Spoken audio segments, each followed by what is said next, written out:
ஒரு அழகான கிராமத்தில் துணிக்குருவியும் சீச்சு குருவியும் வாழ்ந்து வந்தார்கள். சீச்சு குருவி மிகவும் சேட்டை செய்வாள். அதனால் துணிக்குருவி உணவு தேடி காட்டிற்கு செல்லும்போது சீச்சு குருவியையும் கூட்டிட்டு போவதற்கு மிகவும் கடினமாக இருந்தது. அதனால் ஒரு நாள் துணிக்குருவி காகத்தை பார்த்து இப்படி கேட்டது: காகமே, என் குழந்தை சீச்சுவை நீ கொஞ்ச நேரம் பார்த்துக்கிறியா? நான் காட்டில் போய் கொஞ்சம் உணவை எடுத்துட்டு சீக்கிரமாக திரும்பி வந்துடுறேன் என்று கேட்டது. அதற்கு காகமோ, ஐயோ, நான் சீச்சுவை பார்த்து கொள்வதா? அவள் மிகவும் சேட்டை செய்வாள், என்னால் பார்த்து கொள்ள முடியாது என்று காகம் கூறிவிட்டது. பிறகு துணிக்குருவி சோட்டு கிளியின் வீட்டிற்கு சென்று, சோட்டு கிளியே, என் குழந்தை சீச்சுவை நீ கொஞ்ச நேரம் பார்த்துக்கிறியா? நான் காட்டில் போய் உணவை எடுத்துட்டு வந்துடுறேன், மிகவும் சீக்கிரமாக வந்து விடுவேன் என்று கூறினாள். அதற்கு சோட்டு கிளியும், துணிக்குருவியே, அவள் மிகவும் சேட்டை செய்வாள், என்னால் பார்த்து கொள்ள முடியாது என்று கூறிவிட்டது. துணிக்குருவி என்ன செய்வதென்று தெரியாமல் சீச்சுவையும் காட்டிற்கு உணவு தேடி செல்லும்போது அவளையும் அழைத்து கொண்டு சென்றாள். அப்பொழுது சீச்சுவை பக்கத்தில் வைத்து கொண்டு பழங்களை பறித்து ஒரு கூடையில் நிரப்பினாள். பின்பு அந்த பழக்கூடையை எடுத்துக்கொண்டு வீட்டிற்குள் வந்தாள். இப்படியே சில நாட்கள் கடந்தது.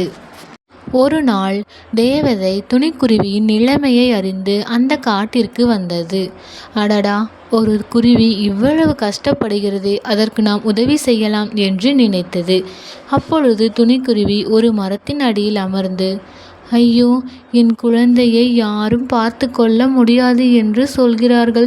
நான் ஒருத்தியாக மிகவும் கஷ்டப்பட்டு பார்த்து கொள்கிறேன். எனக்கு இது மிகவும் கஷ்டமாக இருக்கிறது. எனக்கு யாரும் உதவி செய்யவில்லை என்று புலம்பிக் கொண்டிருந்தாள். அப்பொழுது அவள் முன் தேவதை தோன்றினாள். குருவியே, ஏன் இவ்வளவு சோகமாக இருக்கிறாய் என்று கேட்டது. அதற்கு துணிக்குருவியோ, என் குழந்தை மிகவும் சேட்டை செய்வதாக கூறி யாரும் எனக்கு உதவி செய்வதில்லை என்று கூறினாள். அதற்கு தேவதையோ, கவலைப்படாதே துணிக்குருவி, எல்லாம் ஒரு நாள் சரியாகிவிடும் என்று தன்னம்பிக்கையை கூறிவிட்டு அங்கிருந்து சென்றது. இப்படியே சில மாதங்களும் கடந்தது. சீச்சுவும் நன்றாக வளர்ந்து விட்டாள். அப்பொழுது துணிக்குருவி சீச்சு குருவியிடம், சீச்சு குருவியே, நான் காட்டிற்கு சென்று உணவு தேடி எடுத்துட்டு வந்துடுறேன், நீ பத்திரமாக வீட்டில் இரு என்று கூறினாள். அதற்கு சீச்சு குருவியோ, அம்மா, இத்தனை நாட்கள் நீங்கள் தானே காட்டிற்கு சென்று உணவை எடுத்து வந்தீர்கள்.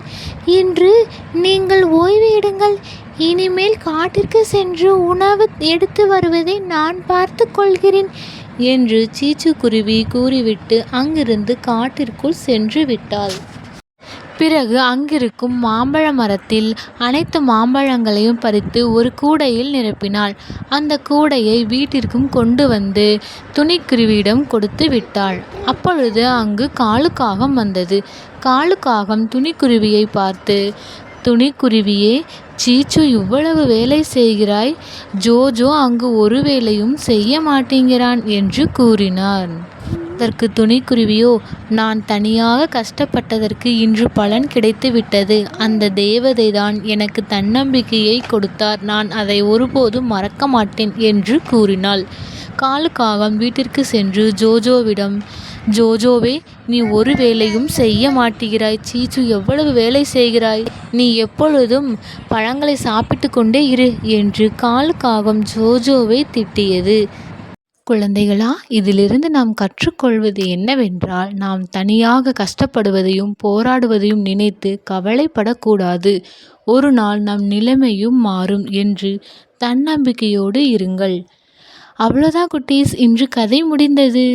அனைவரும் நமது குட்டி சேனலை சப்ஸ்கிரைப் பண்ணி சப்போர்ட் பண்ணுங்க.